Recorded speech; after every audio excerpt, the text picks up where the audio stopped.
Même si aucune date n'a encore été arrêtée, le Gabon organise cette année les élections générales. Le Centre gabonais des élections est connu. La liste électorale sera bientôt mise à disposition.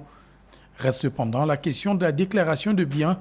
C'est dans ce sens qu'une séance de travail s'est tenue ce jour entre la Commission nationale de la lutte contre la corruption et l'enrichissement illicite et le Centre gabonais des élections. La Commission nationale de lutte contre la corruption et l'enrichissement illicite va mettre en place des délégations ad hoc dans chaque chef-lieu de province. Libreville reste le centre, certes, mais il y aura une délégation spéciale pour la province de l'Estuaire, pour, dans un premier temps, informer les usagers, procéder à la remise des formulaires de déclaration de biens. La remise du formulaire ne sera pas payante. En contrepartie, le récépissé sera payant.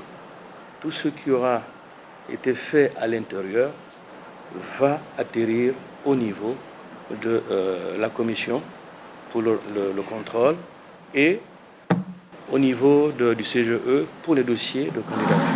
Au Gabon, tout dépositaire de l'autorité de l'État doit obligatoirement faire la déclaration de ses biens au plus tard 3 mois après sa prise de fonction. Pour le cas d'une élection politique, cette déclaration est l'un des éléments constitutifs du dossier.